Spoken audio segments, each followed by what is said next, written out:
All right, mic check 1 2 1 2. If anybody can hear me in the chat, push 1.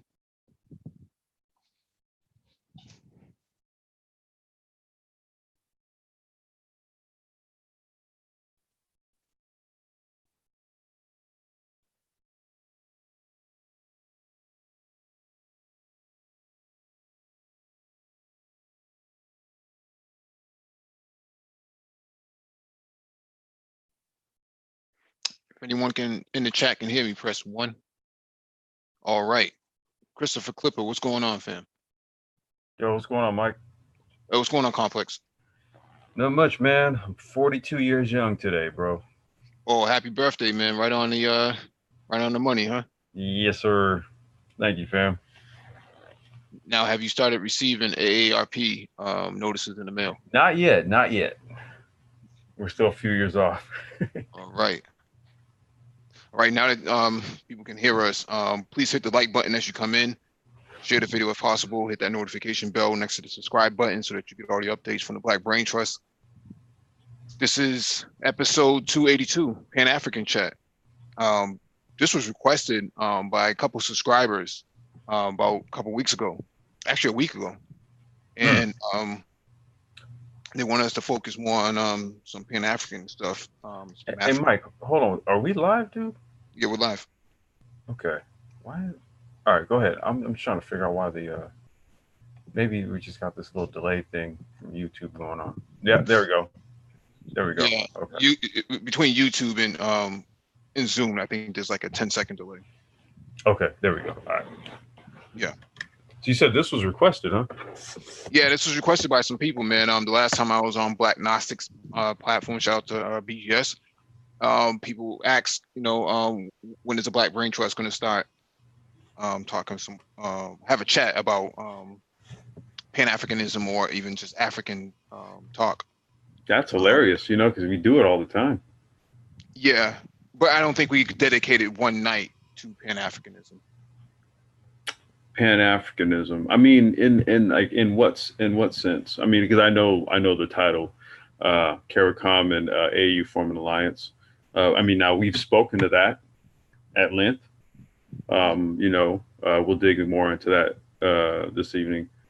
But I mean, in what regards though? Because I think this has always kind of been a common theme with us, and I think sometimes people don't quite understand our position with regards to not only ADOS but the Pan-African aspects of geopolitics and stuff like that. So I mean, what's their inquiry? What would they like for us to really dig in on?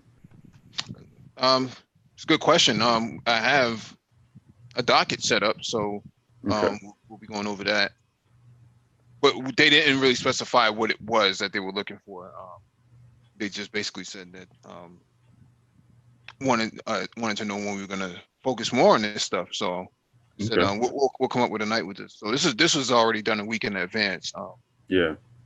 So yeah, thank you all for joining us, man. Hit that like button if you have not already done so. I actually just came back from an event a couple of seconds ago, so that's why the hangout is sometimes a little bit delayed. But I actually came back from a Puerto Rican solidarity event and had an amazing time down there. I got invited.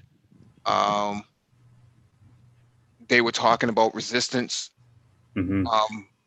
You had very much melanated Puerto Ricans. Some Argentinians showed up. Palestinians showed up. Haitians showed up. Just a myriad of indigenous people showed up.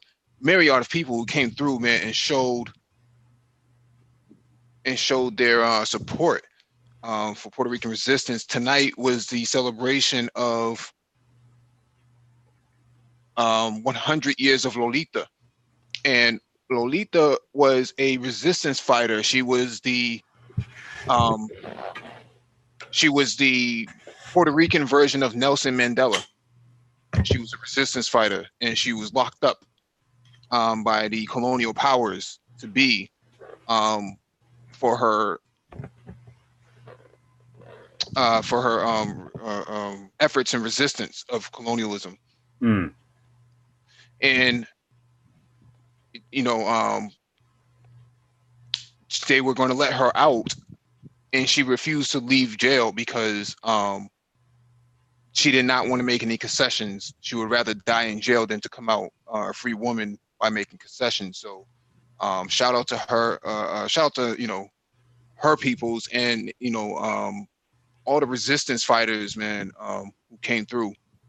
There was a lot of people who were political prisoners at one point. So there's a lot of political prisoners still locked up.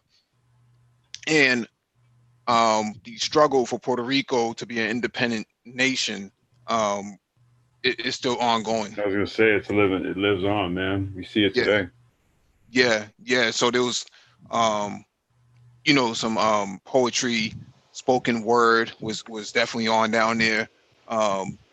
People playing guitar, you know, watching the kids beat the drums.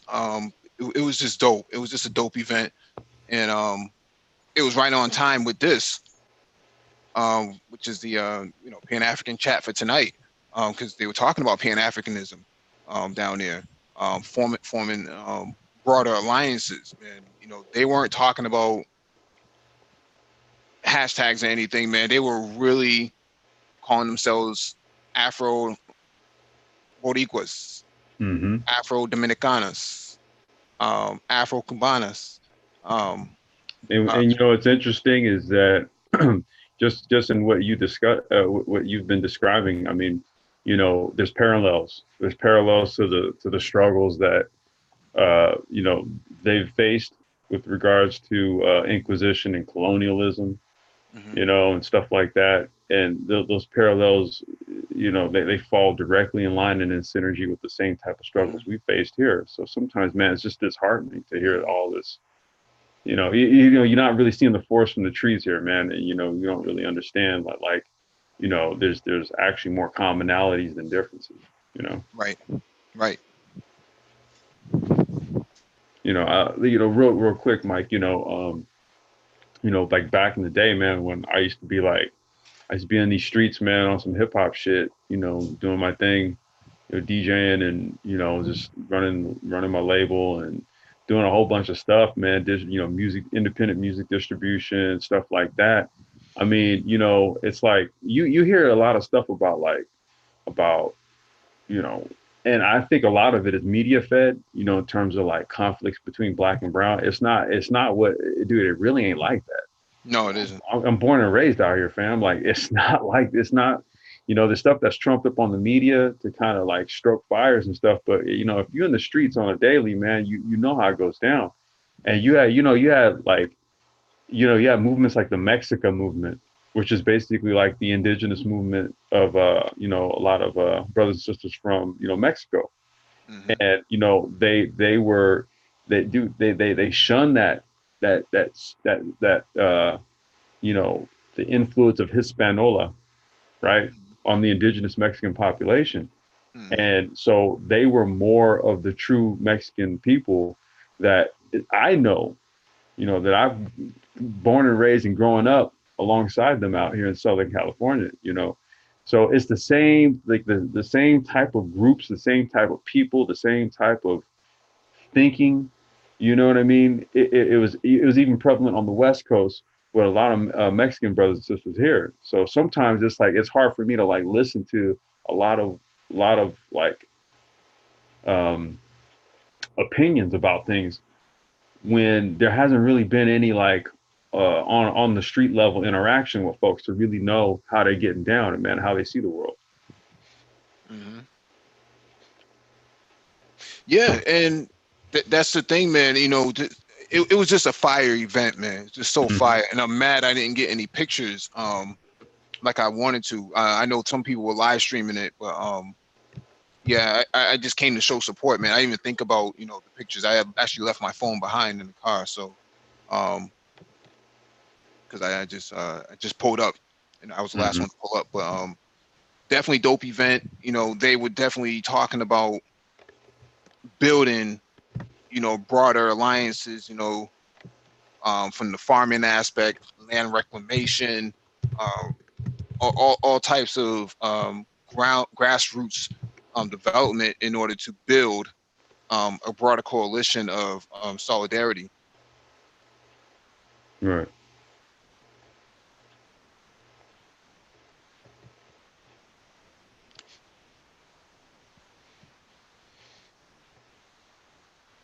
All right, let me get this together. Okay.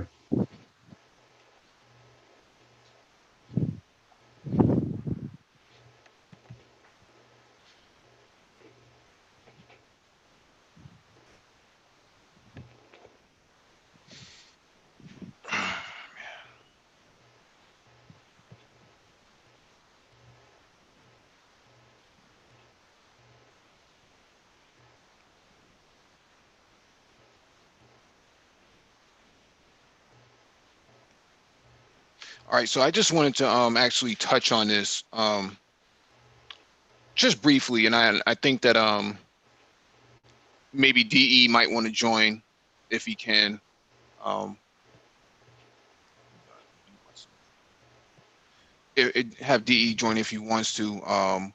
But this is stuff that we have already talked about in the past, but I'm just going to try to put it together in a series so that people understand what's going on in terms of Pan-Africanism.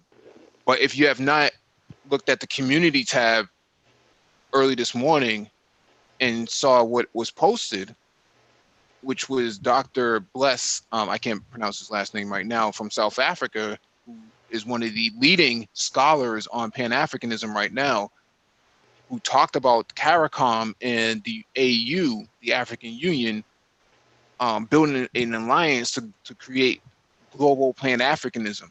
And the reparations talk for global reparations was held in Venezuela, coincidentally, with Maduro. Mm-hmm. So now, what's happening here is that people are having discussions that they weren't having before. Well, they were already having these discussions before, but now it's really on the table. And now they're looking to play for keeps. So if you have not watched that video already, you're not going to understand what we're going to talk about here. It's been posted all day. It's only a 10-minute video. It's actually less than 10 minutes. And they go into very high-level discussion in that interview with Dr. Bless from South Africa, who talks about global reparations and some of the strategies that can be used and will be used to obtain this sort of achievement.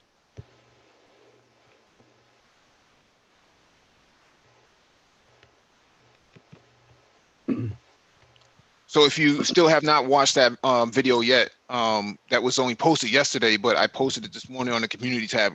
Take some time to actually go ahead and do it, because if you don't watch, you're not going to understand anything for the most part. I'm gonna grab the link and I'll post it in the chat as well. Yep.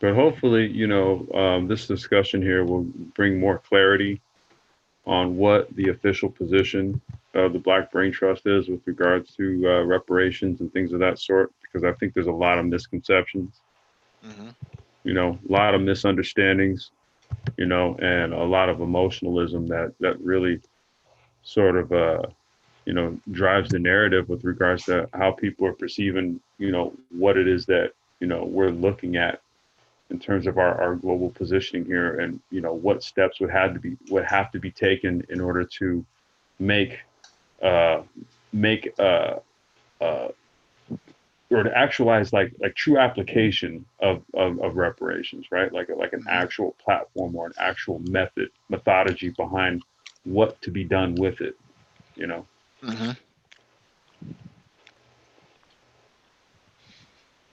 Yeah, make sure y'all hit the like button if y'all are not going to participate in the chat. Yeah. Greatly appreciate and it. I posted that link, Mike. Yep. Give me a second. Let me just grab some water. Yeah, go ahead, man.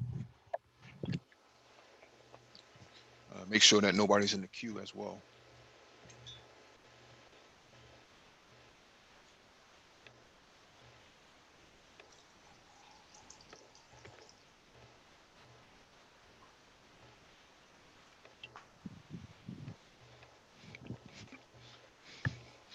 All right, let me see if I can share my screen because maybe some people who have not watched the video would actually get an idea of what we're talking about here. Okay.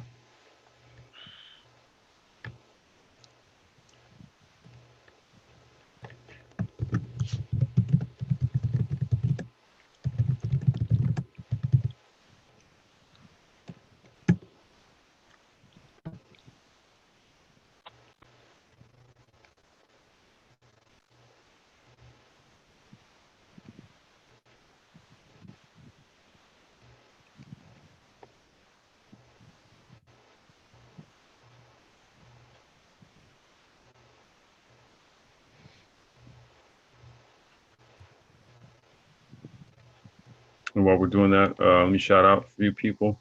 Paul Bryant, what's going on, G? Death Racer 25X, welcome. D Raptor, what's going on? Christopher Clipper, One Speed, welcome. Richard Victor Dixon, what's going on, G? Reigning Woman, hey lady, thank you for the birthday wishes.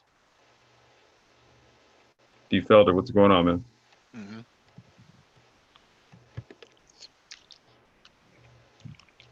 All right, so this was posted yesterday on Telesur. Telesur is a media outlet in Latin America that comprises of multiple Latin American states and of the OAS, which is the Organization of American States, who formed their own media platform. So let me play a little bit of the video, but this is Dr. Blessed. I can't pronounce his last name right now, but basically he's speaking on global reparations and get rid of that. He's speaking about global reparations and he's articulating these points that we should not actually look at reparations from a financial standpoint. Looking at it from a financial standpoint is actually a disservice to the victims of imperialism. That you cannot buy your way out. You can't let the oppressor buy his way out by giving people money to compensate them for historical injustices as well as present injustices.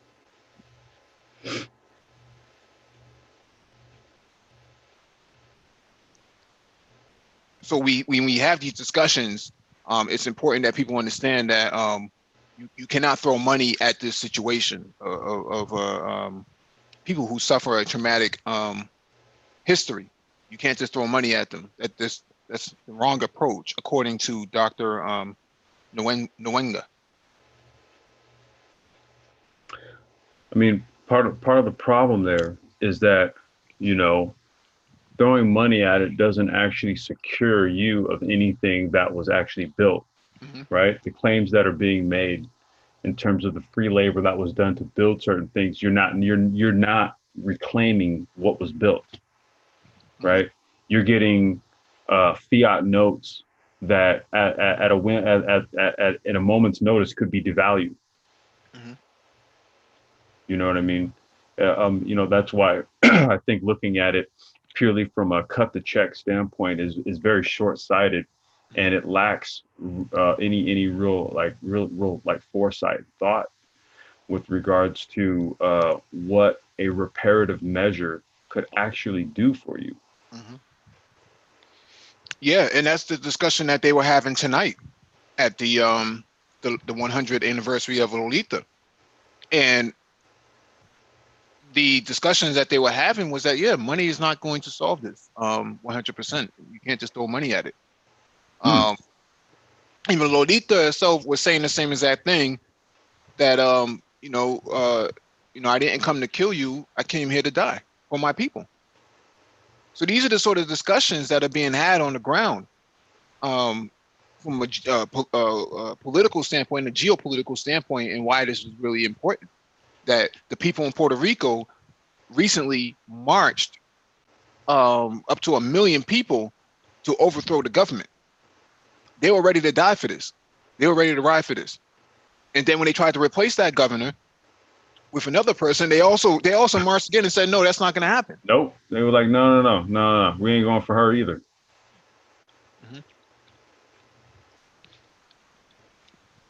So there's examples on the table of what solidarity actually looks like, and when you want to get something done, how there are different methods of how to get it done. And they showed it last month or earlier this month, how to go about getting it done. And tonight we had long discussions about that.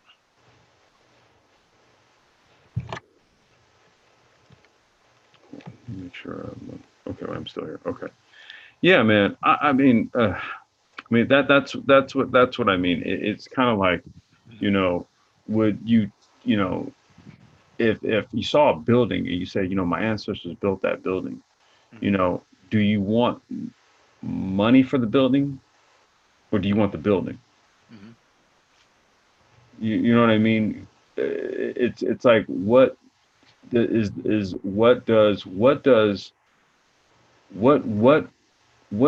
fiat currency serve you in the form? Because the thing is this: you gotta look at it like this. When things are built off of free labor, that means there was no compensation. So that means the benefit was the result of the labor, which was the actual goods, the actual land development, the actual whatever it was. That was what the labor was used for. Okay, that is the tool that brings about the currency, that brings the money in, right? Just getting the money, especially if it's something of a fiat nature, which is basically pretty much any currency, that's in circulation nowadays. Look, if you've been following along with any of the stuff that we've been talking about, you've got the United States and China, devaluing currency at will. So you see, so the understanding here is that what good is a fiat note going to do you, or a collection of fiat notes going to do you, if it can be tanked the very next day? You thinking you have the equivalent of a U.S. dollar in your hand, then you turn around and it's worth nothing more than what a Venezuelan, what is it, a peso or a dollar or whatever denomination or whatever the currency is called there. Go look at the value of what it's worth there. You see, and then what do you do with it? You have a bunch of worthless paper. So part of the, and I know I kind of lost my cool on a hangout earlier in the week. I'm trying to remember, just reading some of the comments here, but you got to understand that, like, this isn't like it's not a singular thing. When slavery took place here, understand that there were more moving parts. It wasn't just, oh, we're just selling it to the colonial, selling these people to the colonialists in the United States, and that's that. No, there was a whole, some people were dropped off in the Caribbean, then the boats moved on for the Caribbean, then dropped them off here. So to claim some sort of separation, it was like, wait a minute, the only thing that separates is like they took my ass off the boat in Jamaica and then kept going with you on the boat. Yeah. I mean, let me read some of the notes I had taken from Dr. Bless. Okay. It said reparations should not be the only financial, should not only be financial. It should be seen as restoring humanity to the victim. The reparations talk being held in Venezuela about the compensation of reparations can be eaten up by the very same injustices of the colonialist system. So you have to reform the system first before you can actually receive any sort of compensation, because if the system hasn't been reformed, then it's not going to, then compensating people is not going to change anything because the system is still the same. Well, Mike, if I cut you reparations, right? If I cut you a reparation check, Mhm. and then you go turn around and deposit it into your Bank of America account, did you really receive reparations? To my knowledge, no. You Well, receive money. You receive money from the same people who basically run the bank that you just put the money back into. mhm. And Well, what do banks typically do with deposits, man? Usually they lend that out, right? mhm. So let me finish reading this. I'm sorry. Go ahead. Go ahead. So Caricom and AU are forming an alliance to strengthen the ties of Pan-Afrikanism, as they see it as something that is urgent. So let me share my screen too. Okay. It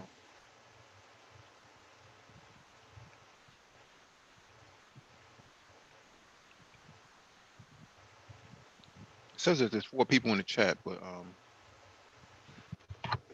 Yeah, I saw that. I think it shows you on there like 3 times. I'm not sure if there's somebody in the queue waiting. Let me see. Yes, DE. Go ahead and let him in. Okay.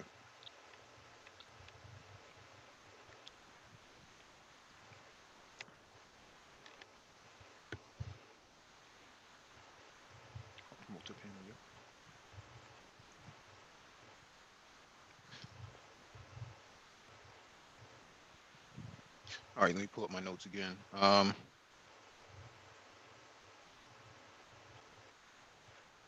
Right. So he states further into the video, into the interview, that the vulgarity of throwing money at a people who have been injured should be stopped, because people cannot exist at the benevolence of their oppressors with this financial compensation. Right now, if you actually do some of your Googling, then you see that they're doing the same thing to Palestinians right now with Jared Kushner, who is in the Trump administration, who is the son-in-law of Donald Trump, trying to throw money at Palestinians to get them to leave and accept their fate, and they're pushing back against it. Infiltrating into universities and building curriculums, intellectual content as a form of decolonialization, control of land, production of knowledge, and building intelligence as a counterweight. So I like those 2 points. You said building intelligence as a counterweight, and then the intellectual content. Interesting. yep. So what he's saying is that if you start building a more if you start cultivating people based on infiltrating the universities and creating your own content that tells the truth, which is about the truth and reconciliation in South Africa, then you can actually create a broader human capital, human resources from a human resources standpoint, and then you have a stronger nation because they know better than the previous. And um, you know, knowledge, the production of knowledge and the manufacturing of intelligence is going to be used as a counterweight to all of that, which is what the previous scholars did, like Dr. Amos Wilson, Dr. John Henry Clark, so on and so forth. They were highly intelligent, high performing. What else?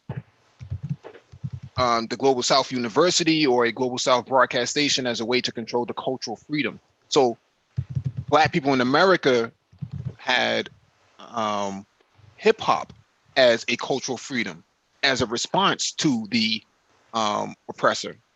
Right? Whether you want to talk about KRS-One on the East Coast or you want to talk about NWA on the West Coast with F the Police, that was their way of freedom of expression through cultural means.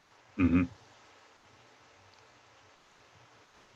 Actually, let me share my screen again because I think that's.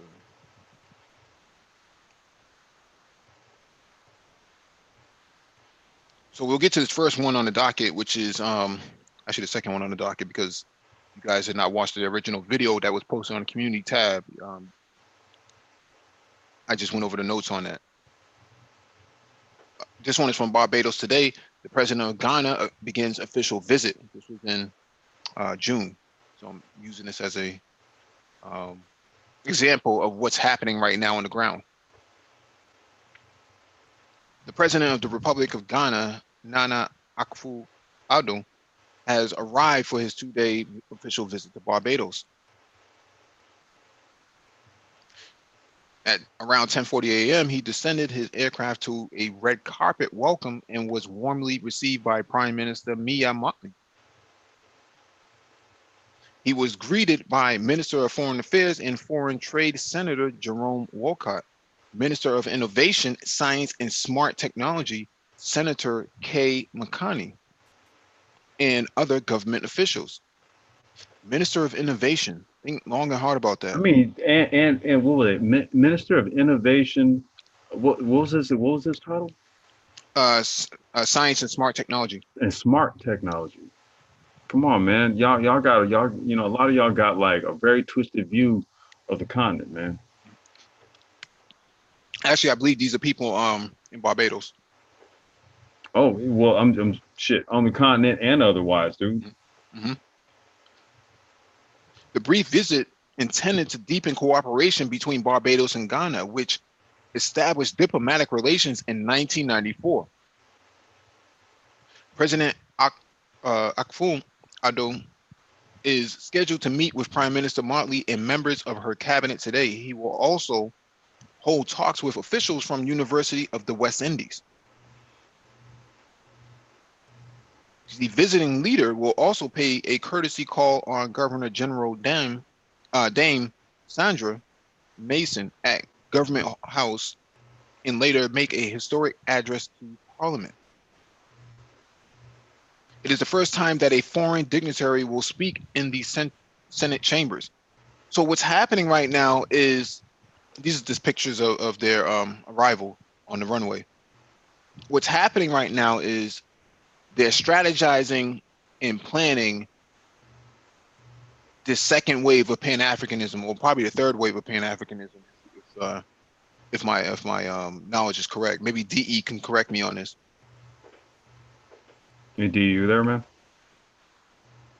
I think he's still muted right now. Where's Ados at in this picture, Mike? We're not gonna go there. Yeah, I think DE might might be. Wash my mouth, man. Yeah, I think DE might be eating porridge right now. But want more? More porridge, sir. Mm-hmm. Oh, there he is. Well, you drinking some Moby right now? no, man, no Moby. Moby and porridge. Yep. Too much sweets for me. Moby is not really sweet, bro. Well, depending on how you make it. Oh, okay. Okay. It's tart to taste. It's tart to taste. Yeah.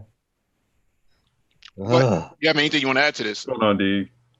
What's up? What's up, Mike and Complex? Good morning, everyone. What's Good going morning on? to the chat. Yes. The professor really said something to me that I saw the need for, but I didn't see anybody doing anything about it. And like the Pan-Africanism really has its roots in the U.S. And then you had like Garvey and other people. I don't know if you can call that a second wave, but you have Garvey, and then you have other African leaders that were all killed off. You know, they came into the scene. So if you want to look at it like that, then this would be the third wave. But now it's growing in a different direction. And the direction that it's growing in is a direction that I like. I mean, it's going to have a lot of ideological conflicts, but we should not fight. You understand? Even though we may argue with one another, everybody's got an idea of the direction should go, but we shouldn't fight one another. It shouldn't turn into, well, I'm not going to talk to you because you said something stupid, or or I'm going to get my gang together and we're gonna block you. You know what I'm saying? You're not going to hear anything that you have to say. That shouldn't be what is happening, and that's happening all too often. Now you got the British on one side, the black people in England. Not all of them. There are a lot of people in England who recognize, that it's sensible that we have to do this. A lot of people in the Caribbean, a lot of people in America. But he said something that, stood out in my mind. And when he said it, I remember Mitch McConnell. But before, what is going to happen is that we have to be made human. You understand? Yep. People of the world have to see African descendants. And I have a problem. I understand people saying we are descendants of slaves, but just because we were slaves doesn't keep us from being African. Because we came from Africa just because we were born in Barbados. You don't change your skin color. People talk said no matter where you come from, as long as you're a black man, you're an African. And me, I think like that. Yep. You know what I'm saying? I can sit down and listen to what you gotta say, and if I tell you what I have to say, and we can come to agreement, or we can just say, you know what, let's come back and talk tomorrow again. But the African are seeing that everybody has to be included. And then you have to force the same man that dehumanized us to accept us as human, not only as human, but as the foundation that he built his own humanity on. You see what I'm saying? If he has to accept that has to be part of the reparation. He's got to come up and say, look, we are sorry for doing this. It happened. Yes, it happened. We did it deliberately for this purpose. We have seen the error in our ways, and now we have to change it. So let's change it. We got to find a way to sit down and talk. And they're not going to talk to, as you can see, they're trying to, when I talk about Mitch McConnell, they're trying to ignore ADOS. They're trying their best to. The Queen has tried for years to ignore the Caribbean people. You know what I'm saying? They put leaders in charge. I remember they put leaders in charge in Barbados that they wouldn't let some people from the Black Power movement in America land in Barbados or in Jamaica, all of that. But the word still got in. You know what I'm saying? Yep. The word still got in no matter how they tried it. And that was through, and truth be told, man, I was through hip hop. Oh, yeah. Yep. And he was talking about how you can change the narrative, and Complex, you were talking about the same thing there. Hip hop was born out of that frustration of not getting our word out. We had no other, it's not like now we got YouTube. There was no avenue for a young black kid to say how frustrating it was to grow up in America or Nigeria or whatever the case might be. And hip hop gave them that voice. And guess what happened? The professor was talking about, you can give people money and then you can manipulate the system so that you take it back. And Complex used, like you said, if you put money in Citibank or Chase Manhattan, you already gave it back to them. Already gave it back. So, black kids in America came up with I remember when the guys used to be rapping on street corners and stoops. We call it stoops in New York. Sorry, sorry, Mike. No, we that's yeah. call it stoops in New York. You Mhm. know, he's sitting on the front stoop, rapping, and on the weekend in the schoolyard, people will set up a DJ and be going at it. You know, I remember that. Let me get to this article. This one is from capitalfm.co. Kenyatta arrives in Barbados for 3-day visit. Kenyatta arrived in Bridgetown, Barbados Thursday afternoon in a visit Foreign Affairs Cabinet Secretary Monica Juma said was part of his official visit to the Caribbean countries in line with his Pan-African credentials and commitment.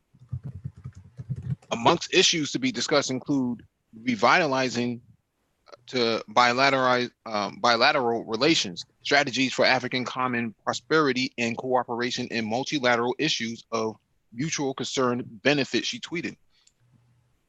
He was received by Prime Minister Mia Mottley and a host of government officials upon arrival from a similar visit in Jamaica. In Kingston, Jamaica, Kenyatta met and held talks with Governor General Patrick Allen and Prime Minister Andrew Holness. He met with Kenyans living in Jamaica on Wednesday as he finalized his 3-day state visit in the Caribbean island nation. So some of the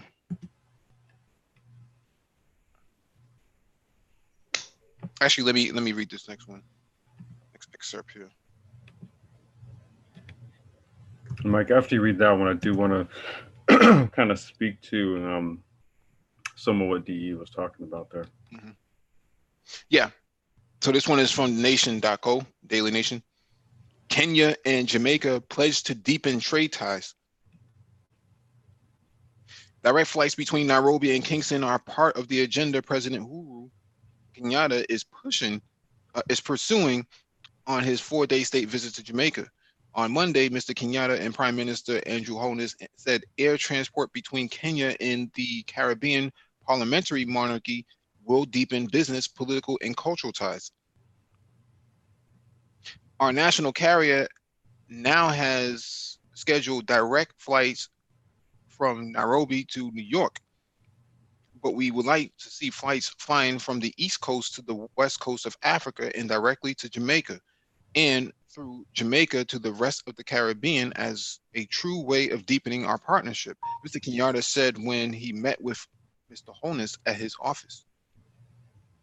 He challenged Jamaica to take advantage of Kenya's strategic, geographic, and economic position in Eastern Africa for the benefit the people of the two countries. We need to deepen our trade because by doing so, we also take our people-to-people relations to the next level, he said.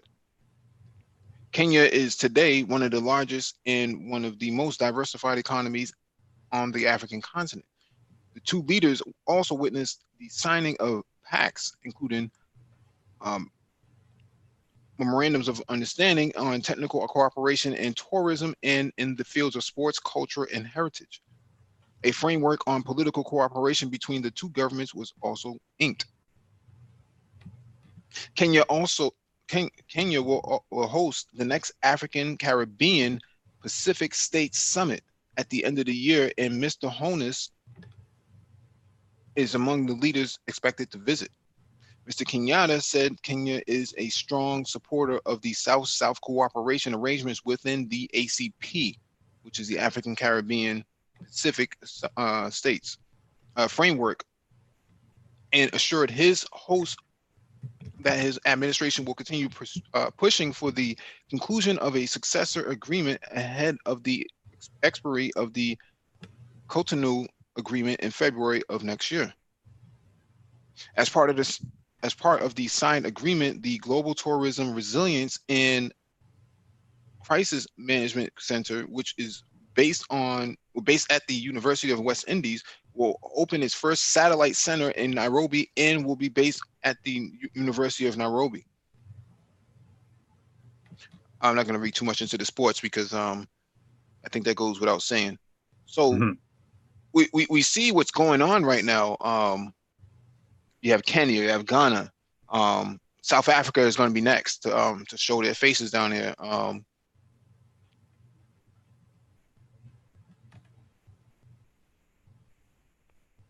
DE, you have anything you want to add to this? No, Complex is gonna say he's gonna say something. Well, what I wanted to kind of speak to is, when you were talking about maybe some of the things that may come up as, items or issues that, may cause some consternation and stuff between two different factions and stuff. I think what we have to do is take a very pragmatic approach, right? And things have to largely just be based on things that are mutually beneficial, right? Like you take the personal stuff, you take the cultural differences, and that stuff needs to just be put off the table. We really have to think serious mind. We have to think with a serious mind about this. And we have to look at things with regards to what is mutually beneficial with regards to trade, from a geopolitical standpoint. And I wouldn't even venture too deep into that, but more infrastructure, stuff like that, where you can look at the nuts and bolts and the raw numbers. Mm-hmm. Exactly. If we start there, right, you take the goddamn emotionalism out of shit, take the feelings, take all the stuff that's not going to actually produce anything of intrinsic value or produce anything that's going to be a net positive. If it's not going to do anything, eliminate it from the discussion. Okay, if we can do that, then we have the basis upon which to start to build things. Yep, I agree. One of the things the professor said, we shouldn't be dealing with reparations is reparations. Mm-hmm. I mean, I have questions about it, and I will ask my question. But reparations is reparations, period. We should not allow people to come into the conversation and say, well, you know what? Make foolish comments about it. You understand? We know we got to have it, period. You got to have it in America. You got to have it in the Caribbean. You got to have it in Africa. You got to have it in France, Germany, England. The only thing we got to do is keep the French from making their deal to the side. Keep the British from making their deals to the side. Keep the Americans from making their deals to the side. Make them make one deal. It's like you come into the Bank of International Settlement and you're saying, this is how we're going to do things, period. You're not going to make your separate deal on the side with anybody. You understand? Mm-hmm. When you make this deal, it's not going to be based on, well, we in England only have 2 billion pounds that we can give. No. You made a whole lot more than that.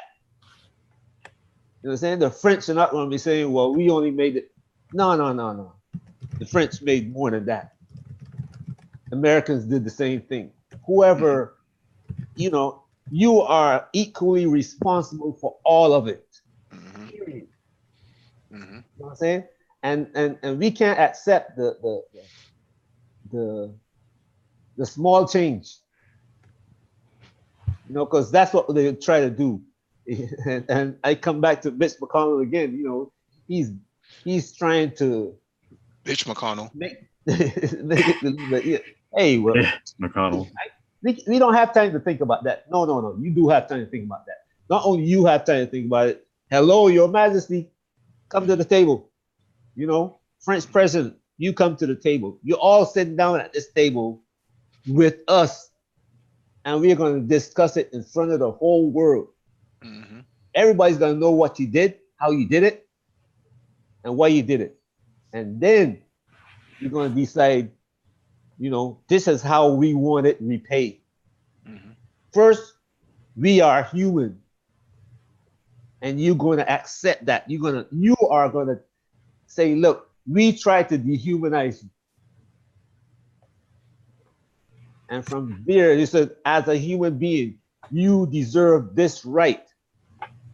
You know, as a human being, we should have given you these rights. And then we are not going to try to change this, and we're going to make the law, international law, that we are not going to let this change again. Well, those who signed up for the United Nations Charter actually are held to this, held to the very principles that you're talking about. So every nation that signed up for it, to the United Nations, has actually has a commitment to doing exactly what you said. If you look at the charter for Chapter 7, I think it might be Section B, if I remember correctly, they talk about this. So this is already on the books. It's a matter of us presenting the content to them and holding them to that standard right in their face, which is why they don't like certain countries within the United Nations Security Council, because they start pressing these issues. Right. Right. Well, you can press it. Like right now, you have like the Africans in England pressing the issue against the Queen. Africans in America pressing the issue against America. Africans in France pressing the issue against the French. But if it comes like I said, like South Koreans and Japanese are pressing it against the Japanese, and so is China. Yep. Right. So now you have it, and in the UN, and everybody is there. No individual person. You know what I'm saying? It's like one guy. State for Barbados, for instance. You know, and this has happened all over the world.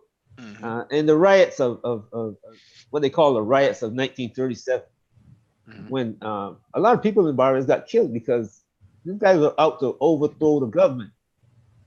And that's not the first time that it happened. So when you get a situation like that, you know, you gotta I mean, it happened in America too, you know, where they try to get what they knew they deserved.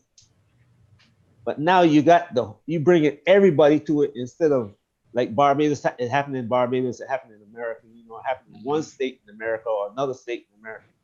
You get everybody to the table, everybody coming to the table.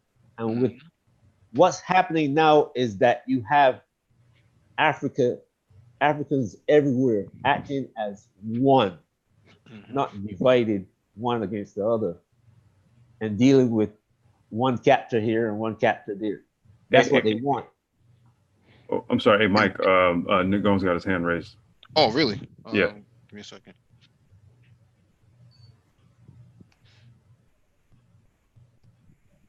So if we're going to use the United Nations as a forum, then everybody's got to be there. Yep. And not just some lackey that nobody know about. Vice President of the United States or the President of the United States. The President might not be able to come there, but the Vice President got to be there, because he can call up the President directly and say, look, this is the situation we have. What is your decision? No secretary, no undersecretary of nothing. You know what I'm saying? The Vice President got to be there.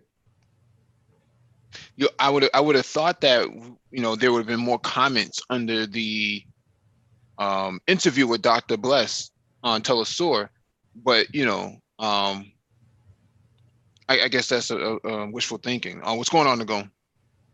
Big bro. Well, that involves Venezuelans. These are ¿Cómo van con todos, eh? ¿Cómo va? I don't know how much of you heard so far, Nagon, that you want to weigh in on. Just bring up the speed, man. I'm literally just walking in the crib right now. Okay. So, okay. So yeah. So tonight, man, it was a coincidence that we had this hangout because somebody requested this on about a week or so ago when I was on Black Gnostics Hangout. Shout out to BGS. Tonight, I was invited to attend an event for Puerto Rican solidarity, and this is the 100th anniversary of Lolita. Okay, they're talking about Yeah, they're talking about tonight. They were talking about resistance and decolonialization of Puerto Rico, and what people power can actually do when they're brought into solidarity with each other. You had Puerto Ricans there, you had Haitians there, um, you had Argentinians there, and a myriad of other groups of people, of oppressed people, who came together tonight, man, in solidarity to show their support for political prisoners as well as resistance fighters. So they're also talking about Pan-Afrikanism as a broader topic. So, which brings me to this tonight: global reparations and the alliance of African Union and Caricom. And we, yeah. That's really sharp. I mean, a lot of people, I see a lot of ADOS people here. Well, I want to stay here in the United States and let's get it ourselves.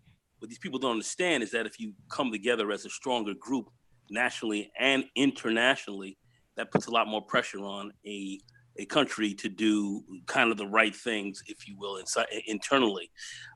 That's how that's always worked. That's how that actually worked with the civil rights movement here in this country.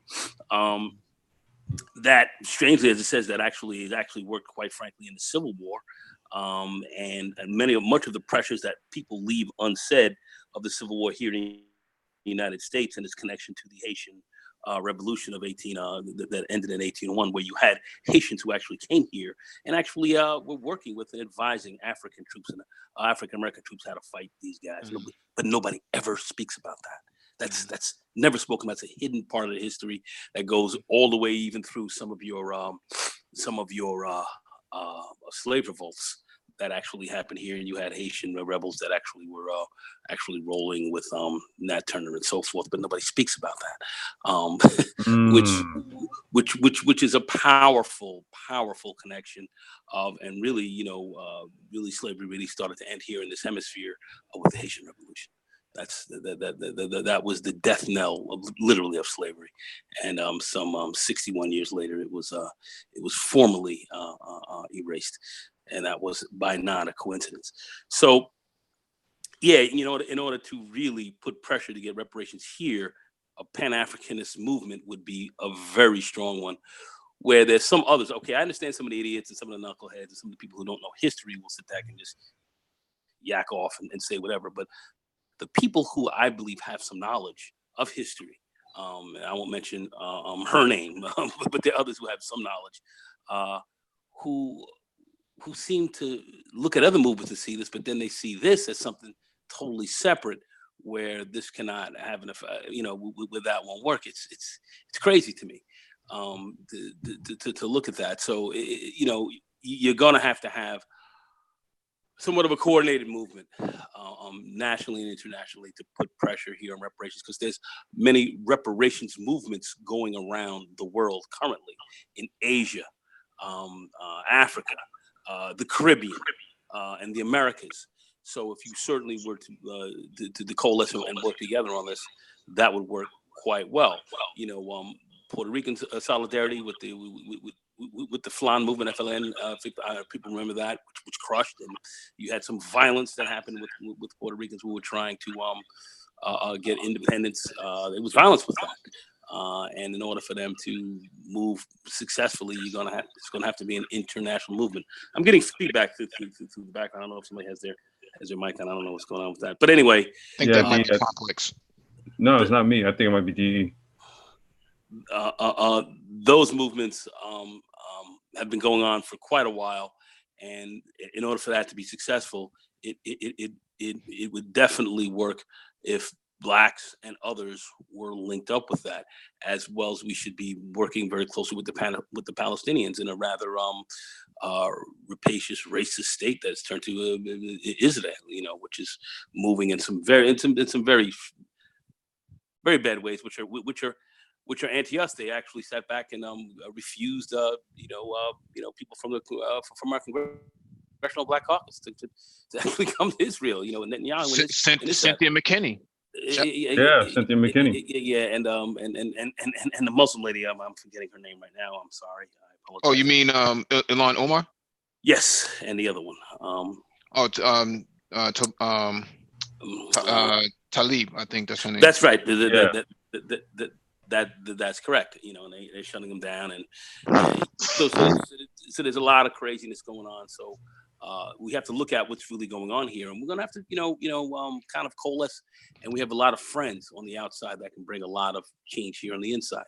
Mm-hmm. We can't forget that one of the reasons why people talk about white supremacy and so forth, why it's rising so high, and what it's being frightened about is that, Black and brown peoples are looking to kind of get together. And I'm not saying the Mexicans and the Black, like you'll have the people out in the West Coast, with their ideations. I'm not trying to deal with that. I'm talking about what we're talking about as far as really kind of coalescing as a political unit with common interests to really work towards what we have to work to, what we want to achieve in the short and relative long term.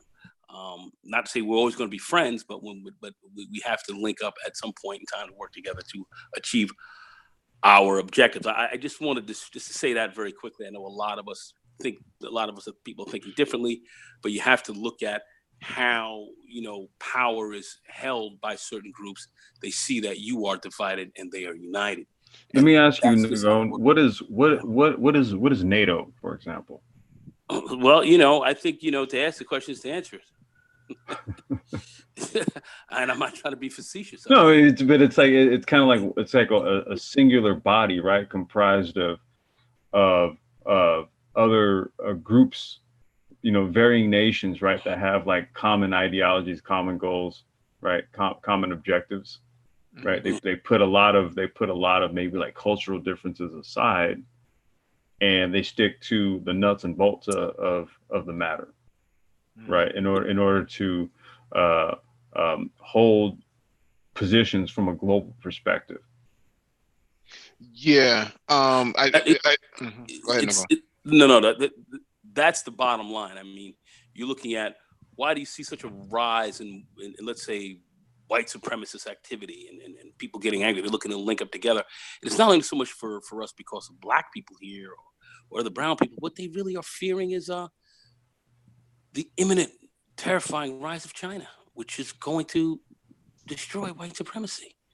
I would also a big part of their fear and the powerful linking they're making over there on the continent. This is what these people are ultimately reacting against. So you have to understand what's going on here. But anyway, go ahead.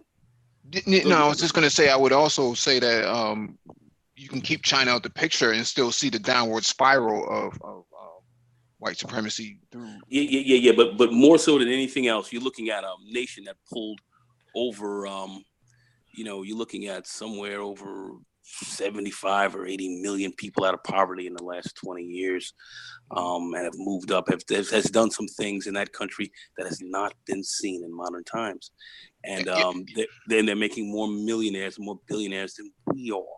And they've beaten us at the economic game from that perspective. And yet, and they're making other types of moves. Yes. Many of these people are very afraid of that. And then working, of course, within Africa, developing infrastructure and doing what they're doing, as America has, and their rapacious and our rapacious institutions as the IMF and the World Bank, which is, just fucked it over. But here, these guys are playing a different game. It's kind of scary what's happening for some people here in this part of the West.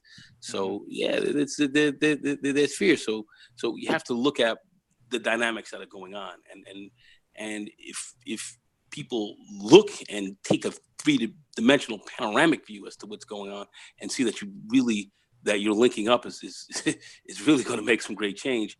It wouldn't be that hard to see, but many of us are made not to see that for different reasons, and it's too bad that many of us don't see it. Many of us don't read. Many of us are not very knowledgeable of what's going on outside of what's going on in our town, literally. And most people don't even know what's going on in their towns. But they're out here talking loud and not saying too much.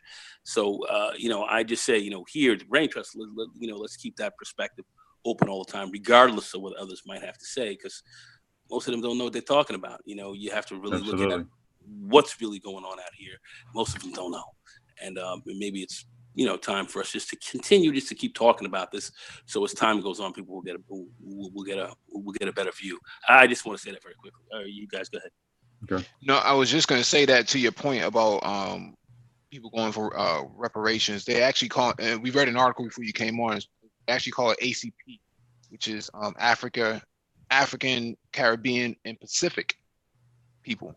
So there's an actual committee that has been put together that's going to be getting together at the end of 2019 in Kenya to actually hold these discussions on the very things that you're talking about. So they're moving in that direction. Yet don't forget, for those of you who have watched the documentary from John Pilger, I just watched that earlier. The coming war in China, the Europeans came in there not too long ago and actually picked off China and left them destitute. Much in the same way during Reconstruction, how former slaves came out of slavery in America, where they were destitute. Yeah, I mean that was a planned movement. You had America and or some very powerful fact people here, such as Franklin Delano Roosevelt's grandfather and others who were de facto drug dealers, and the British state, which was a narco state, which sat back and basically wanted to, raid China because of opium. And you did have the Opium Wars and the Box Rebellion, which was the martial arts community, taking over and fighting against, the invaders, of which they lost. They came in there, using breathing techniques and in certain kung fu movements against, carbine rifles. And that wasn't going to work.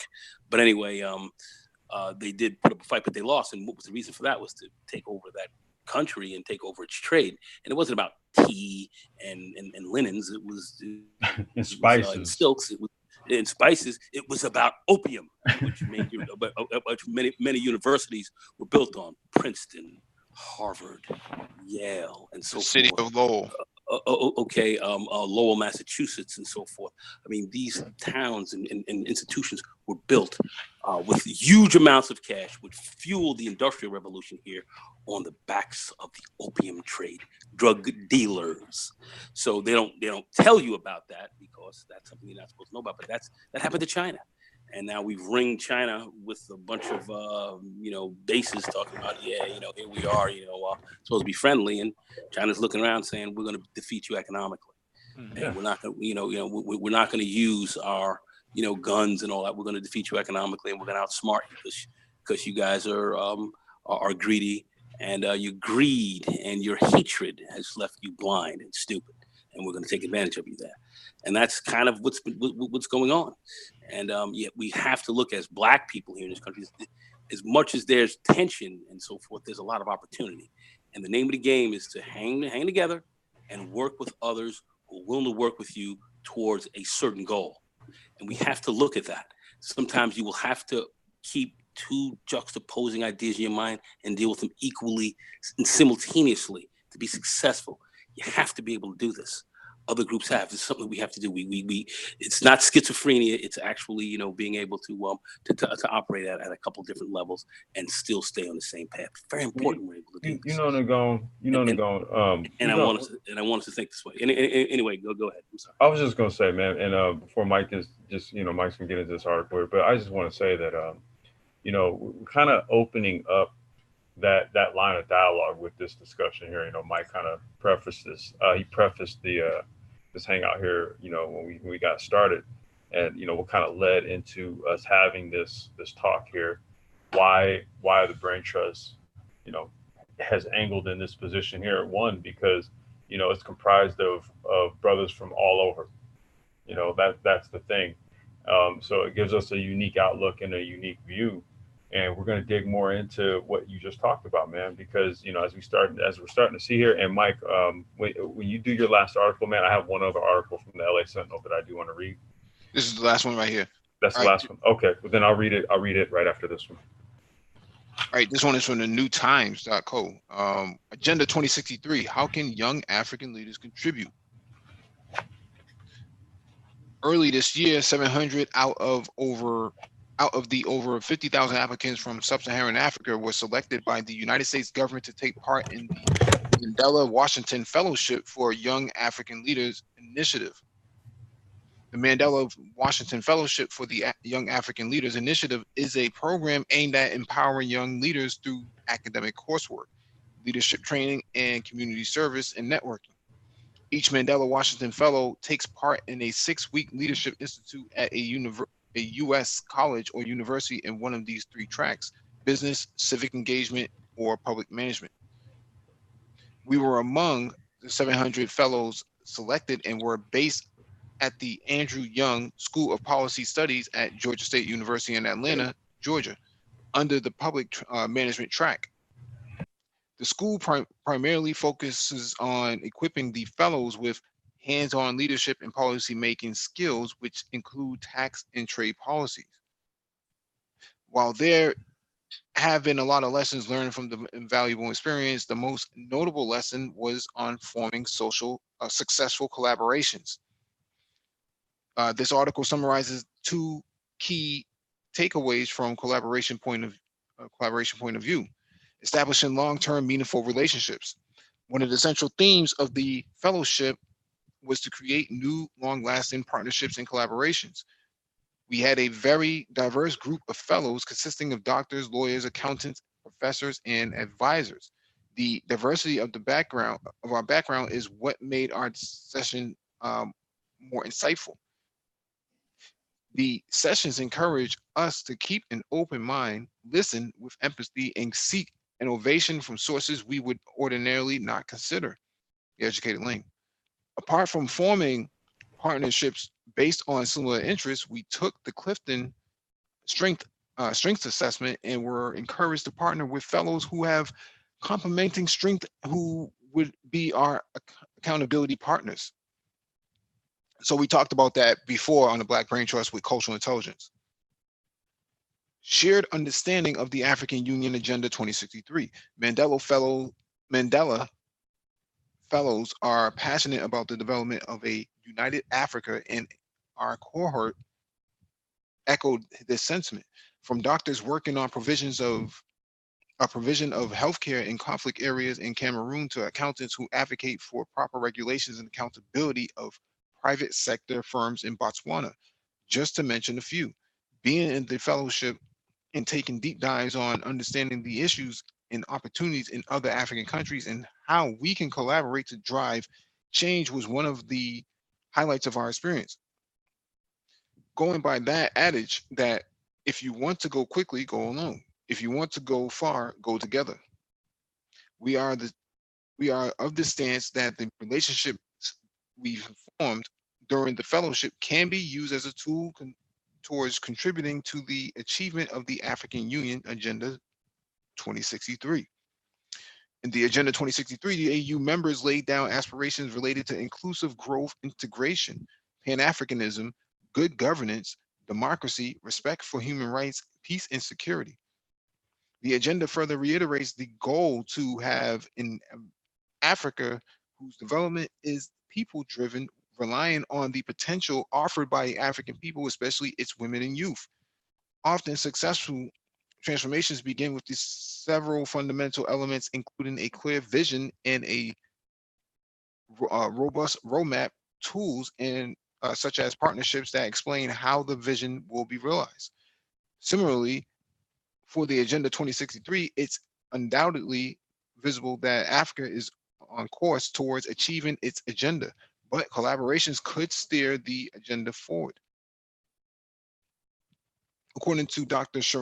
Sharon L. Hill, the academic director for the Mandela Washington Fellowship Institute at Georgia State University, a shared understanding of the AU Agenda 2063 among the fellows creates stronger opportunities for collaboration among young African leaders. While we do appreciate that there are other factors beyond partnerships and collaborations that influence the Agenda 2063, forming collaborations is the main contributor to this and should not be ignored. The hope is that this will trigger a virtuous cycle of new businesses, which in turn will drive the structural transformation of economies, which in turn will produce better paid jobs and make an impact on the economy. In other words, young African leaders should take advantage of the enabling conditions to ensure that foreign and local partnerships are created. The goal must be to ensure that Africa achieves the Agenda 2063 while it remains competitive on the continent and abroad. The fellowship wasn't just about attending classes, going to site visits and networking, but rather identifying collaboration opportunities that will lead towards the betterment of the continent and participate in realizing the vision of the African Union for an integrated, prosperous, and peaceful Africa driven by its citizens and representing a dynamic force in the global arena. So they're saying 2063. Dr. Claude Anderson that said 2053 for American descendants of slaves. We've been saying 2050. Something's got to give here. Hmm.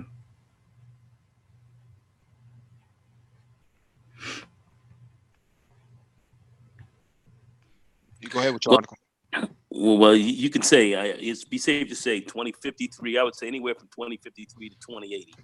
All right, looking from that perspective. So over the next, say, 70 years or so, next 65, 70 years or so, which will be within the,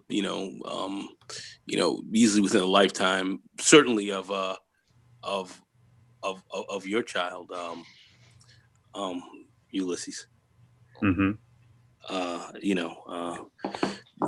That, this, pardon the pun, but the jig is up. So we're gonna have to really sit down and really not only think but start to act.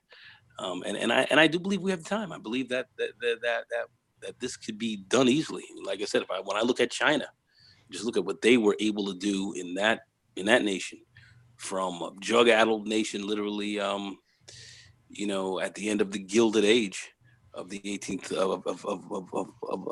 coming towards the end of the 19th century, to where they are now in a scant 100 years. It's been remarkable. It's been remarkable, remarkable. I think we can do quite a bit because we have the knowledge here. We certainly have, an economic base. We do. We have an educational base. We just have to just kind of, work even closer together, and we have to make allies. We have to work with allies. I know we think we can do it all by ourselves, but that was never the case here. That was never the case in this country, and it never will be. So I think we need to elucidate on that a lot more, and think in these broader terms. But I'm hopeful. I believe that we can do this. Not so much easily, but I think not so much easily, but it can be easily done. Easily done. Mm. Go ahead. I'm done. I don't know if DE had anything to add. D, you got anything to say? Well, look, we are. Let's start from the area that we haven't spoken about yet. China is moving into Africa. In the beginning, China went there to assist with the movement to free Africa. When China became a nation that was in need of raw materials, it knew where to get the raw materials from. And it was encouraged to go to Africa to get the raw materials because everybody didn't have the raw materials. Like you'll see them get some raw materials from Brazil, for instance, some from Saudi Arabia, some from the US. But Africa as the, I'm going to call it a nation. Whoever want to disagree with me can do that. Africa as a nation has everything that everybody needs to build what they want. And China is there for that. But one of the things that China is going to end up doing is having to build the infrastructure in Africa. Not only build the infrastructure, but in 20 years, China's workforce is going to be as such that it doesn't have that say 18 to 50 age group of people to maintain its growth. So it has to do one of two things. Either it has to move into Africa with more than infrastructure, means it's got to build factories in Africa. And that's what America did when it went into China. It didn't necessarily build all its factories in China, but you got people like Foxconn that has factories all over Asia. And it builds cell phones for a myriad of people, TV screens, whatever you think of that people buy in America, Foxconn is a hand in part of it. Eventually, they're going to have to do that in Africa, because Africa is the place where it's going to make its money. And without, just like how America outsourced, what it needed, what it wanted to make a tire or a cell phone, the Chinese are going to have to do the same thing. Yep. And what's happening is it's going faster than everybody else expected. And what's going on now is that America is pushing China to even develop faster than it would have. China wanted to do it at a relaxed pace, but because of American, even this trade war now, it's pushing China to develop its own chip, its own source codes for cell phones and so forth, electronic equipment. Mm-hmm. It's forcing China to build, and building in China now without the people and the price of raw materials shipping it from Africa. It used to be cheaper. Now China is beginning to move some of its factories into Africa. So you can see the technology being transferred to Africa, the knowledge being transferred to Africa. People, African descent, are moving back to Africa. You're moving back to Africa for sentimental value. Nobody moved from England to America for sentimental value. Nobody moved from Italy to America for sentimental. They moved because they want to improve their well-being. You're going to live in Africa. If you're going to live in Italy and starve, or live in England and starve, or live in Germany and starve, or go to America, and the doors were open in the 1900s to America to come, give us your poor. That's what's going to happen to Africa. The same thing that happened then. Yep. The same thing that you see happen. This is world history. And it's you make it a point, but one of the things that I want you to be clear about also is Africans are creating technology over there that is not being created in other places. Like I said, you have computer keyboards that you can type in the air and it comes up on the screen and so forth. These guys, this is developed in Africa. The Chinese ain't bringing that over there. These guys are doing things on the continent themselves. But that's what's so they're going to be the new manufacturing base. The Chinese have already seen this. All right, they have foreseen this. America's short-sightedness and it's racism and rapacious thinking. Left them bereft of utilizing the continent the way with the people the way it needed to help to develop it. That mindset's just not here. That doesn't exist within much of the white paradigm or the white thought process here. So they're gonna have to pay. They're gonna have to learn a hard lesson. And, I agree with you. And I'm saying let us take advantage of that. We were coming to the same conclusion. We are coming to the same conclusion, and we can't wait till. What my point was going to be, we cannot wait till 2063. Yes, they got a plan for 2063, but if you see that things are speeding up, you know, start now. Yep, exactly. Complex, you hit it right on the head, nail right on the head, bro. Don't say, well, we can sit back and relax because 2063 is a long way off. You better start planning for 2030, bro.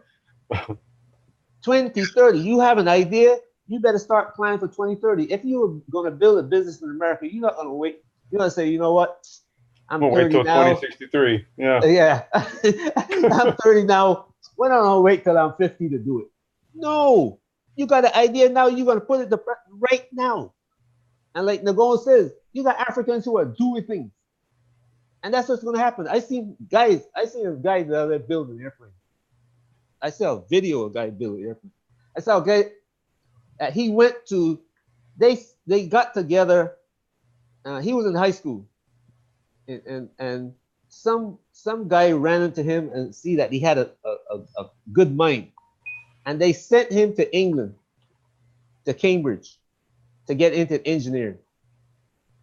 2 years into the program, the brother dropped out, went back to Nigeria, built his own tractor, and now is building farm equipment. The government investing money into his farm equipment company. He dropped out of school. We hear about Bill Gates and these guys, you know, Apple, these guys dropping out of school. The guy who, Facebook, dropping out of school. Mark Zuckerberg. To build their little companies in America. But you don't hear about the Africans who are doing that. Yeah. Africans in England, France, Germany who are giving up good jobs, or what we would consider good jobs. They making big money. And you know what? I'm tired of the racism here. I'm tired of this bull. I'm going back to Africa. Like Nagon said, they're the ones who are creating that. They're not waiting for the Chinese to come and create. They're creating. Well, they're also creating based on their environment. So African needs are completely different than Asian needs and American needs and European needs, because the environment is so vastly different. You know, lack of access to water filtration systems and rolling blackouts, so on and so forth. Lack of fiber optic cables within the interior of the country rather than the perimeter. So there's a lot of innovation that's coming from all of this. Because of the environment itself, and that's actually making them a lot more innovative than, let's say, those in the West. Well, I'm going to say this: China understands it. They understand it well, because after the Great Leap Forward and their whole industrial, movement after Mao Zedong, and China was in pretty dire straits. You know, the large parts of the country were without basic services. There was a lot of poverty. There was starvation. It was even at some levels cannibalism and so forth. You had some very bad things that were going on in that country during that period. Deng Xiaoping came in and instituted more of a capitalistic type of plan. Even though they left the government itself, the Politburo that they had there was ran things. They opened up a more economic, Western economic plan, if you will, or more of a capitalistic plan, and had a lot of foreign investment come in and so forth, and they built their country up very quickly, and it's been a marvel. It's been a marvel to the human species in the last 2,000 years. I mean, we haven't seen really anything like this in recent history. So they understand it. They see what's going on in Africa. The bottom line is they understand this. They've got very rural lands. They're there, which go from high steppes to some areas of where it's very cold, and other areas where it's generally fairly warm. China's a vast country, but with a lot of different climates there. So they understand what's going on in the continent. That's why they're doing what they're doing, and the Africans understand that. Those who understand the history understand that as well, and they see how their advantages. I'm just saying we have to look at what's going on, because that's where things are. Europe, the West here, the game here, the jig is up here, bro. It is. 200 years from now, this is going to be a much different time. We have to start thinking in periods of 150 to 200 years. This is how we have to really think. I know this is a strange, alien concept to most of us, how we think, but this is how we have to start to think and plan. We have to literally start thinking this way, and this is where we're at. And this 2052 or 2058 or 2060 is not a long time away. This is really not that long time away. If myself, One man can literally have memories back over 50 years, all right, from the time I was a kid till now, and be conscious and have deep memories back 50 years, say half a century. So and that's just my lifetime. Please listen, this is a short time, so we have to sit down and think, generationally, and much of this is going to begin with us. Literally, if we want to work on reparations and we want to work on these plans, we have to work on this here, but we have to literally start to make very powerful connections in the East and certainly on the continent, and begin to think about that as a part of our deep future as well, and how that's going to link together to help us achieve our strongest objectives here. You're going to get a lot of pushback here. There will be violence. There will be savagery. You have to understand that as well. So we have to plan that. We have to plan for that. This white man is going to react violently because he's going to be in his death throes. You got to understand what's coming down. So well, I want to make sure that I want to make sure that. But anyway, go ahead. No, I just want to make sure that we were clear that the 2063 is the African agenda, and 2053 is the timeline for mean time between failure for Black Americans. Because if this is the last go around, Africa has already set their own agenda. I think it's important that Black people in America set their own agenda as well. Absolutely, we're saying the same thing. Yes, that's absolutely. Yeah. And I'm saying for the people who are listening, they may not understand what exactly we're talking about. What we're saying as far as the varying timelines of 2053 versus 2063. One year holds a significance to ADOS, if you will, and the other it holds major significance to the brothers and sisters on the continent. Yeah, and some people don't really realize that coming out of slavery after 1865, the first Black Wall Street started popping up in the 1890s. So it's only about maybe 20 or 25 years after that they really started pushing, for industrialization, and Black people started seeing major turnarounds in America. I'm not sure what they're doing today, but we know historically what they did back then. Go ahead and finish the article, Complex, and we'll close out. Okay. All right. This is from the LA Sentinel. So this is a black paper based out of LA here. And this is what I was referencing, Mike, because we had an Ethiopian ambassador that visited LA. This was back in late June.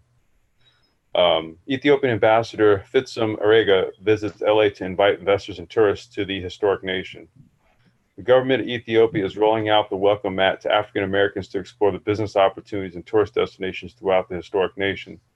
During a visit to Los Angeles on June 14th, Ethiopian ambassador Fitsum Arega outlined the many prospects for investors, companies, and entrepreneurs to benefit by engaging with the country, which is experiencing an economic upswing under the administration of Prime Minister Abiy Ahmed. Our new reformist Prime Minister welcomes U.S. businesses to do trade between the U.S. and Africa and the U.S. and Ethiopia. We encourage the Africa diaspora, African Americans, to do business and strengthen this link, said Arega, who added that promising areas for investment include manufacturing, telecommunications, power, solar energy, and the creative arts and entertainment industry. Arega joined Ethiopia's LA Consul General, Berhanameskel Sengini, to share his message with elected officials and business leaders in Los Angeles, San Diego, Las Vegas, and the Bay Area. The goal, he said, is to educate and inform West Coast investors, especially African Americans, about potential partnerships and economic growth that would profit individuals and companies and Ethiopia as well. We have a U.S. company called PVH, which is an African trader, second biggest in the U.S., which has branches like Calvin Klein, Tommy Hilfiger, and many more. This company, partnering with the Ethiopian government, has the first textile operation in Africa, and now we have 53 factories in one place, he said. One advantage the country offers is a large workforce. Ethiopia's 110 million people includes 75 million young adults that Arega described as energetic, very sociable, and easily trainable to perform well in labor-intensive industries such as textiles, electronics assembly, and the food industry. He also cited the ease of establishing businesses in the nation by working through the Ethiopian Investment Commission, which will connect companies with the relevant government offices and institutions. See, so I want to stop right there. See, this is not a pie in the sky type of thing when we talk about this type of stuff. See, there's institutions already set up in place to forge formal business relations, right? These aren't just pie in the sky ideas. These aren't just wild concepts that are coming out of our heads. No, there's been strategic institutions set in place to accommodate this. And what it requires is for us to have the same. Having previously served 5 years as the EIC commissioner, Orega is well versed in its economic capabilities. Under his leadership at the commission, foreign direct investments increased from $1 billion to $4 billion, $1 billion to $4 billion. His background also covers serving as chief of staff to the prime minister, Ahmed, and heading the investment agency and trade and industry bureaus in Addis Ababa, the capital of Ethiopia. Another bonus for investors is Ethiopia's membership in the African Union, an organization of 55 African states encouraging economic development and political stability between its members. Last month, the group ratified a continent free trade area, and according to Orega, we are now witnessing the rebirth of borderless Africa when it comes to trading, among others. And that's something that we've been talking about at length here on the Brain Trust. While Orega promoted Ethiopian business opportunities, he also encouraged investment possibilities in Africa, noting that many Chinese corporations are establishing firms and building infrastructure projects around the continent. He recommended that both African American and American firms alike do likewise. Y'all think we're bullshitting. The opportunities in Ethiopia and Africa are endless. If you have been following news for the past few years, the Chinese are paying huge attention to Africa, and the Indians and other European nations are as well, said Orega. In the last 3 years, 28 embassies have opened in Africa. People understand the importance of Africa in the future economy and the politics of the world. We are leading those endeavors in many ways by our role in the African Union. Ethiopia is the gateway to doing business in Africa. As a tourist destination, Ethiopia offers few equals, insisted Consul General Segni. Long known for its roots to the world's three major religions, Christianity, Islam, and Judaism, Ethiopia contains several ancient churches, castles, and sites dating from the Middle Ages and older. I won't go into the tourist aspects of it because really what I wanted to speak to was what the ambassador who came here to speak to Black folks here in LA, what he was talking about. And I recall when he came here, and this is something I had mentioned a few times.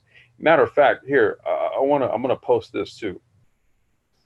Post some information. I'm gonna copy this and I'm gonna post it in the chat here. Because I think this number here is to the Ethiopian consulate in Los Angeles. But I did want to just read this just to illustrate that there's a narrative, right, that we've been pushing on the Brain Trust, and the information that we sourced in this discussion here this evening is to support this. These aren't just our imaginations. These aren't just pie in the sky ideas that we're just thinking about. That's not what this is. This is what's actually happening in the world. And we're being asked to step up. Okay? We're being asked to step up. Their ambassadors are coming here and asking us to step up. See, this ain't me and Mike and DE and Nagone and Paul and Jay Charles and Lionel and everybody else. This ain't us saying, hey, look, we need to go over there. No, they come in here telling us, look, man, look, we need to work together. So that was my point that I did want to bring up with regards to that piece there. And that was really just the last piece that I wanted to add to this, because that was something that last minute I wanted to throw that article up and make sure that we covered it because it was pertinent to this discussion here. Yeah, it's very key. People just have to understand it's just not a couple of guys saying, hey, let's just do this. That's why I say people need to kind of, I know that we have a very parochial mindset here. It's most people. That's an American type of trait. I mean, that's just how we are as Americans, and that's certainly, and that's very, very, very, very particular to the Black community as well. But we are definitely going to have to start to think a little bit just outside of our box and yes, our comfort zone, man. We're gonna have to, because if we just concentrate just on us and work here, what people don't understand, you're not going to achieve your objective this way. We're going to have to really branch out and work with many others. That's a very effective way of bringing pressure here and bringing a lot more opportunity. Yeah, and just real quick to go on. So that phone number and the website that I posted, that is to the Ethiopian consulate in Los Angeles. So I would invite anybody who's listening to this, anybody who catches the replay on this, to give the Ethiopian consulate a call and discuss with them what the vision is. Discuss with them what the vision is on the continent, how they see us coming back into the fold, why it is that they're reaching out. I would invite all of y'all to check out the website and give that number a call and ask a few questions.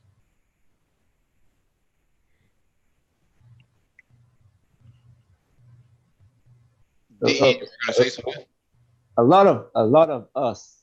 I know there's a lot of fear in leaving your neighborhood.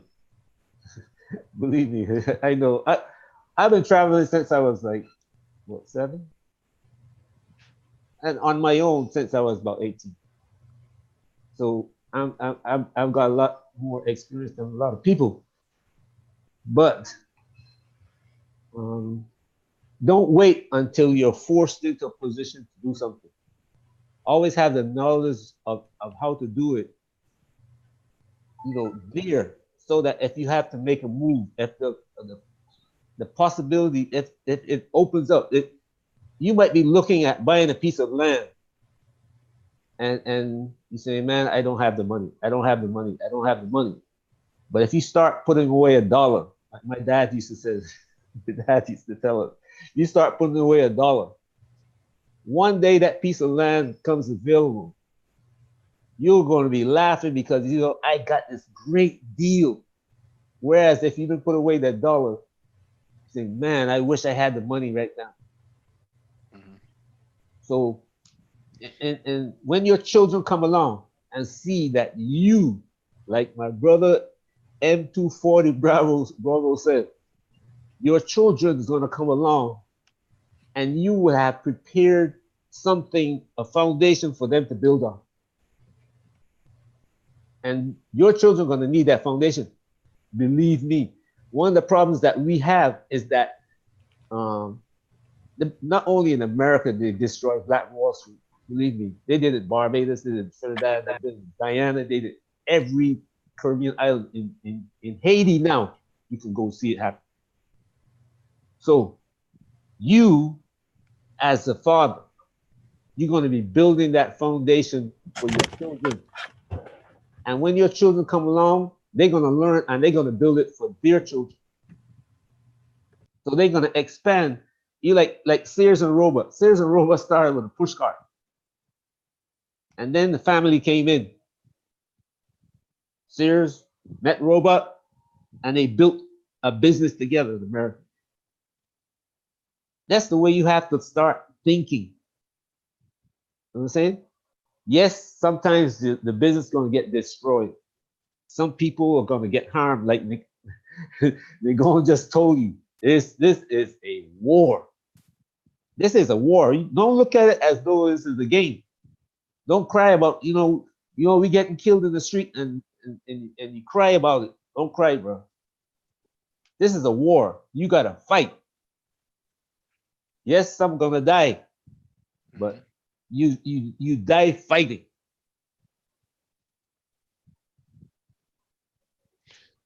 All right, I think we can actually close out on that one, man. You guys stay on. I'm gonna stop the stream though. Thank you all for joining us. If you have not hit the like button already, please do so now. Hit that notification bell so you get all the updates from the Black Brain Trust, as well as share the video as well. Tomorrow we'll be back for open chat number 17, if I remember correctly. That may be a short one, but nonetheless, we're gonna have to hold something tomorrow. So with that being said, Thank you all, and good night. Shalom. Peace. Night to the chat. Good night, folks. Good night.